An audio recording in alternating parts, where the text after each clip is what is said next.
Joined now by our Monday NHL insider, John Shannon from the Bob McCown Podcast, the former executive producer of Hockey Night in Canada. And we will follow up on something television-related from the Canucks and Rogers Arena later in the interview. Good morning, John. How are you?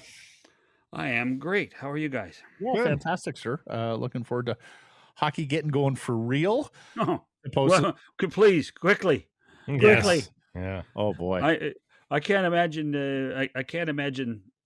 We actually had Wayne Gretzky on the podcast this morning, and he talked about the years with the Peter Pocklington's Edmonton Oilers. They would be a traveling circus, and they did 11 or 12 preseason games. Oh my goodness! All for revenue, right? All to get some money, because that was pre 50-50, and that was the only way Pocklington could make some cash. Right. But I mean, we've got to find a way to limit these amount of preseason games now. This to me is now as much as I love the game of hockey, I can hardly wait for the 12th or 13th of October. Yeah. Well, I mean, it is on trend, right? The NFL has reduced the number of preseason games, mostly because their paying public said, well, we don't want 4 of these. We're down to 7 here with Vancouver, and they have moved games out of Vancouver, in part so that the season ticket subscriber doesn't have to pay for them, in part to get the club around the province and in different places, building a constituency. Do you think there's a movement afoot there, John? Do you think we're actually close to reducing the number of preseason games going forward? Close? Probably not. Wishful thinking? Totally. The point about, like, I would love to see the Canucks play one of their games in Kelowna and play one of them in Kamloops, and when you think of what the Maple Leafs mean in Ontario, wouldn't it be great to see them in Sault Ste. Marie or Sudbury for a preseason game, where you would actually create more interest and probably help the long-term effect of the franchise in the outer market. It's one of those things where, or by the way, and this is going to sound outlandish for a former TV guy. Don't televise them. Just don't televise them. I mean, I know there's money at stake. I know there's revenue at stake for the networks and for the clubs, but I want hockey to go back to being special, and regular season games with points on the line are special. It's difficult to watch games when there are minimum of 8 regular NHLers, and the definition of a regular NHLer is it's kind of, it's iffy at times too. I would just like to see hockey that means something, as opposed to some of the stuff we've had to watch. And yet some people just can't get enough, though. Like, some people are upset that the prospects games aren't televised, for heaven's sakes. Like, some people just can't get enough. We're a little bit more discerning because we've seen a lot of hockey in our lives and we know what the good stuff looks like. But some people just can't get enough, John. I know. Isn't it amazing? And that's where you have to guard yourself, and you do worry if you're too jaded, like, and say, oh gosh. But when you consider that, there are more than 1,200 NHL regular season hockey games, more than 1,200, and every one of them is televised, and you can find a way to watch every one if you want. I think I could probably live without a few preseason games. Spoken like someone who has stayed up past midnight Eastern time to watch the Vancouver Canucks in this 0-2 preseason. And John, they are going to Abbotsford on Wednesday to face the Oilers. Now, that's not exactly a community that doesn't get to see the Canucks or come in for games like some other far further reaches of the province. And of course, Canucks Sports Entertainment does run Abbotsford Center. So sure, going back to Abbotsford on Wednesday. But they should go. They should play one game in Abbotsford at least. Sure. And I'm with you. And they should play one in Kamloops, and they should play one in Kelowna, and they should play one, on the island. And I'd love to see that. Do one at Rogers Arena as a dress rehearsal, and take the other ones out on the road, especially if you're going to do split squad games like we saw. Yeah, a week ago. Okay, the 2 of us decided it. 3 of us have decided it. There you go. Now let's get the 32 teams on board. I mean, you see how excited Penticton gets for, Canucks prospects in the jersey, right? So you understand that these smaller communities that are not exactly or not close enough to Vancouver that you can make it a day for a Canucks game. How excited they get when real Canucks are in their town. Okay, let's move on.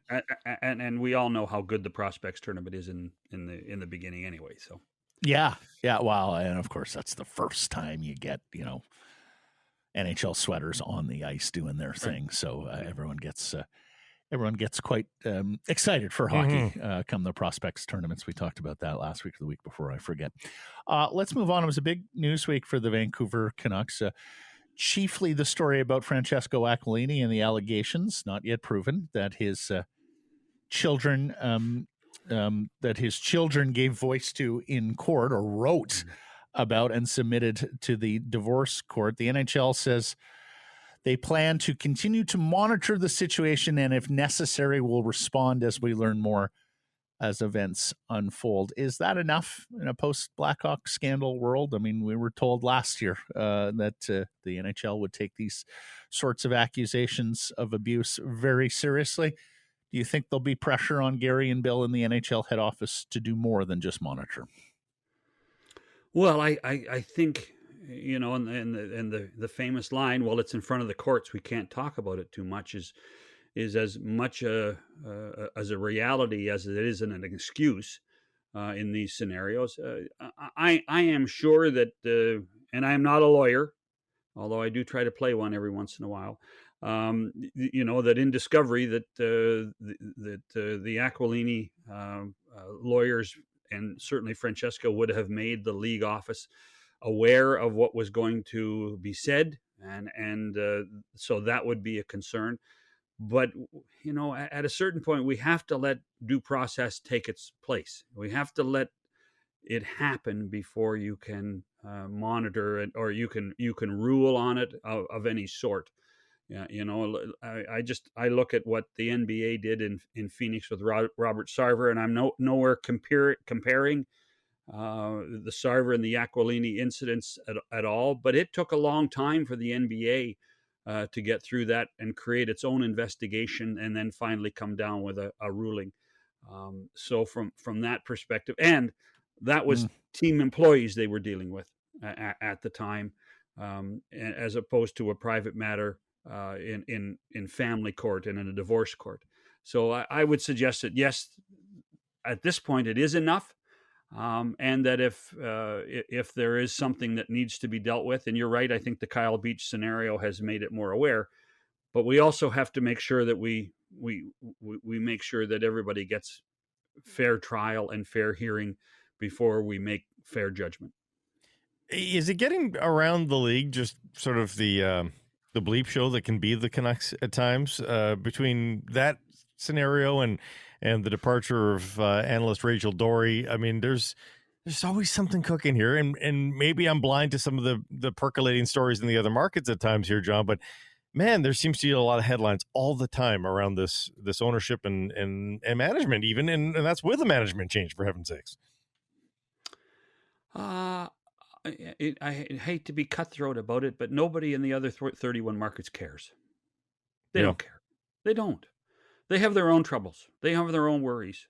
There are people being dismissed in organizations and that they have to deal with themselves, whether they're high-profile people or people within the offices. This is, the problem becomes, or the issue is, that Vancouver is a very passionate hockey market, and at times feels isolated because of the mountains and because of where it is. And so things get exacerbated in the market. And then, people in the east, people in south of there, they just say, "Oh, we got our own problems to deal with. We're not going to worry what the Canucks have to do." So, as much as it is a story for the people in British Columbia, I'm not necessarily sure it's a story for anybody outside of British Columbia.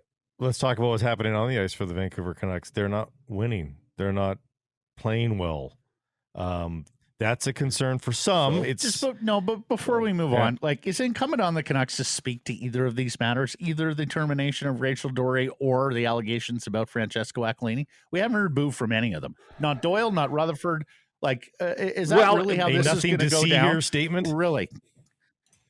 I'm not sure that an employee of Aquilini, the Canucks Sports and Entertainment, or Aquilini Sports should be commenting on their boss at this point.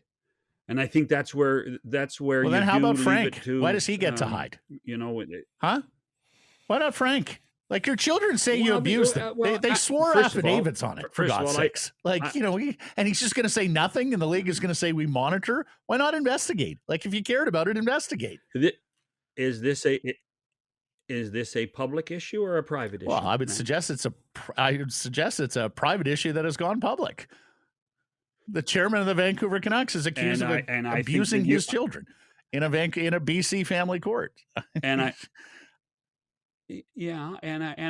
would suggest that if things are proved to be found true, then something would have to be said. The problem, John, somehow. is that issue is not particularly getting litigated unless somebody like the authorities, like the police, want to look into it. Yeah, there's not going to be a resolution to as it. As the Aquilini side said last week in court, it is collateral, which is a pretty loaded word to use when you're talking about allegations of child abuse not being the crux of the matter, rather being expenses for their post-secondary education. But, the thing that isn't in dispute is that his children have no relationship with him, and he didn't know where they were going to school, which somehow, some way got them back to court, which at the very least is pretty stupid, because you just got to check, you stay away from this if you're Aquilini. And alas, he decided to put his foot down. No, every penny counts, or he believes in the principle that he needs to know where the money's going to, which I don't necessarily disagree with him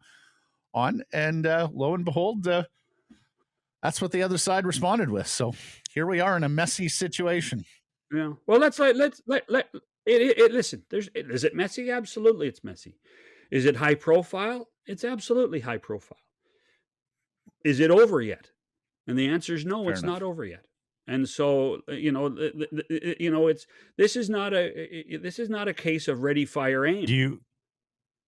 I think we have to wait. I think that we have to let the system go through the process, and at an appropriate time, whether it be the league or whether it be the team or whether it be Francesco himself, perhaps something needs to be said. I am certainly not an apologist for Francesco Aquilini, but due process means it's got to be fair to both sides. And I just, we've been around long enough. You do wonder whether there is going to be anything further on this legally, because damn well there won't be with Gary and Bill if there isn't legally. I mean, it's not like they're going to be the champions. Well, that's not necessarily true anymore. You think so? That's the thing that came out of the Kyle. That's the thing that really, in my mind, came out of the Kyle Beach thing. Because Joel Quenneville did nothing illegal, and yet Joel Quenneville cannot coach in the National Hockey League. Stan Bowman did nothing illegal, and cannot get a job because the NHL have suspended both of those guys. So it's not as if, and guys, let's be realistic here.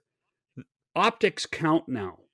And I think there are people going to sit here and stand up and say optics count too much. And everything has to be measured, but I think it might be a little too premature to say, well, the league's not going to do anything. Well, we just don't know yet. We just don't know. I mean, I hope you're right. Just the one thing is you can't fire owners, right? And no, but you can deal with owners. Say what you want. I mean, the Blackhawks ownership was fined $2 million for the Kyle Beach incident, and certainly image. I think in the last 4 years, image, reputation has certainly been raised in all professional sports, and I don't exclude the NHL from that as well. And I look forward to the day when the NHL holds its governors to the highest standard. And then we go. Well, you wonder if Gary gets inspired by the NBA a little bit in that regard. The players actually could have. Well, and that's that. That's a good point. The players could have done the owners a lot of favors if they were really good this preseason and wowing us with amazing goals and distracting the public with actual hockey. The problem is, John, they're not doing that. Are you anybody that believes that, if the team goes 2-4 in the preseason, I don't think anybody cares. But does 0-6 matter? Like, if you don't show the ability to win a single game in preseason, are you worried to start the year if you're Jim Rutherford and Patrick Allvin? Well, I don't know what they are. I'm certainly not worried because I think we know the talent of the players that are going to make the 23-man roster. There's some quality players on this team that are going to make difference, and I mean, I still think they have the best goaltender in the Western Conference.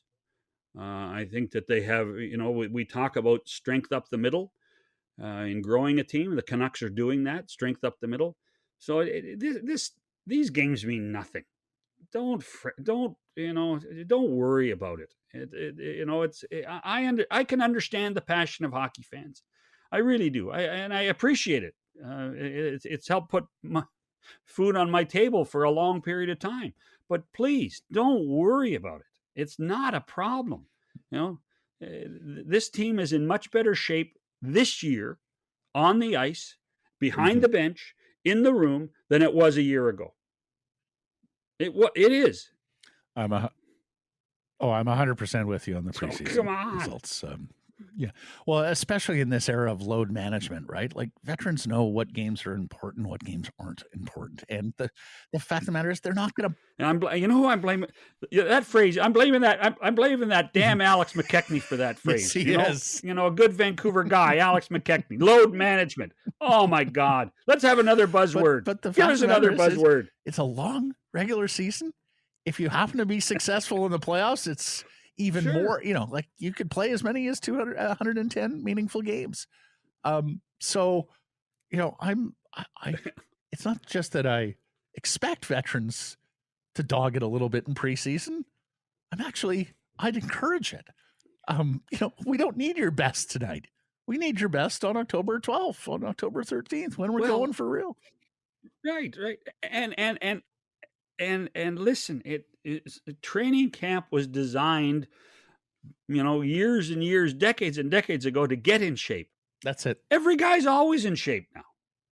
These guys take 2 weeks off in the middle of June to stop skating, and the first week in July they're skating again. They enjoy what we enjoy, beer and nachos for 2 weeks.